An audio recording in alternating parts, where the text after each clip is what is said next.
હાય અવની, હાય રાહુલ, તું અહીં ક્યાંથી અને મારા ઘરે કોઈ જોઈ જશે તો આવી પડશે આપના બંનેનું. હા તો તે શું કરી લેશે? તારા માટે જ મુંબઈથી હું અહીં સુરત આવ્યો છું. તને જ મળવા હું મારા ઘરે પણ નથી ગયો.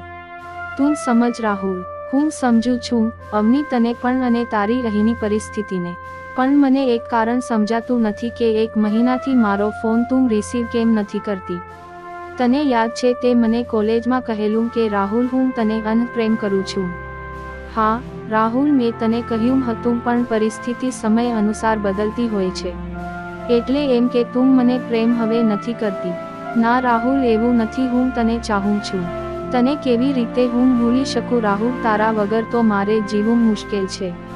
મેં તારી જ સાથે પ્રેમની વાતો કરવાના સપના જોયા છે. હું તારી સાથે જ બિસ્તર પર સૂવા માંગુ છું.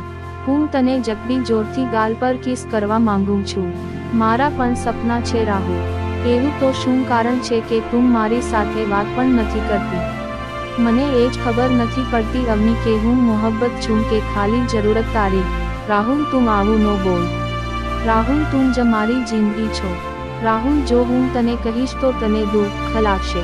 મારી સગાઈ થઈ ગઈ છે 1 મહિના પહેલા જ, ત્યારથી જ હું તારો ફોન રિસીવ કરતી નથી. તું મને ચાહે છે, તું મને પ્રેમ કરે છે તો શા માટે તે કોઈ સાથે સગાઈ કરી જાણી જોઈને અવની? મેં જાણી જોઈ નથી કરી રાહુલ, મારા બાપુજીના કહેવાથી કરી છે.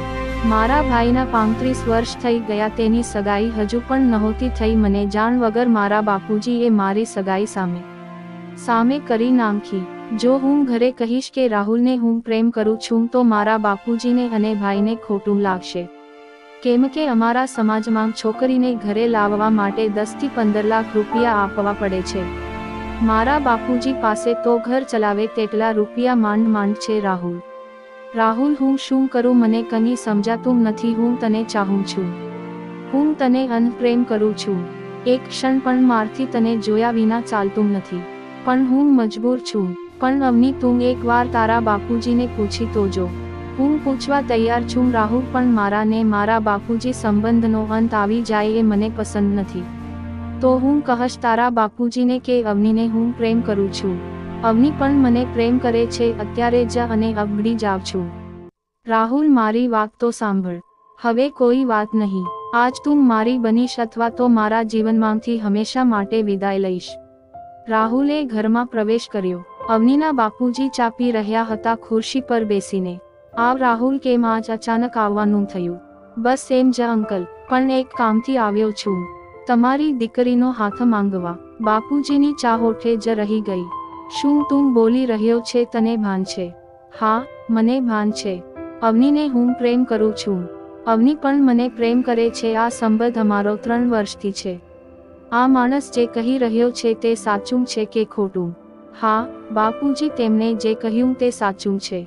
અત્યારે સુધી મને વાત કેમ ન કરી? તમારા ડરના કારણે બાપુજી. તને મારાથી ડર લાગે છે? બેટા, હું હંમેશા તારી સાથે એક મિત્ર તરીકે રહ્યો છું, બાપ તરીકે નહીં.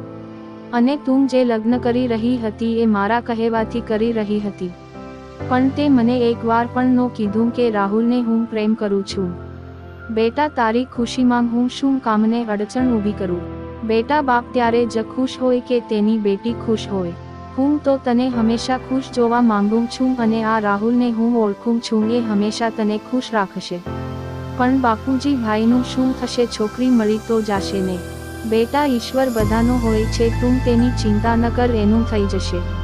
તું તારી જિંદગી સુખીથી જીવ બેટા. અવની બાપુજીને ભેટી પડી. આઈ લવ યુ બાપુજી. લવ યુ ટુ બેટા, સુખી રહે.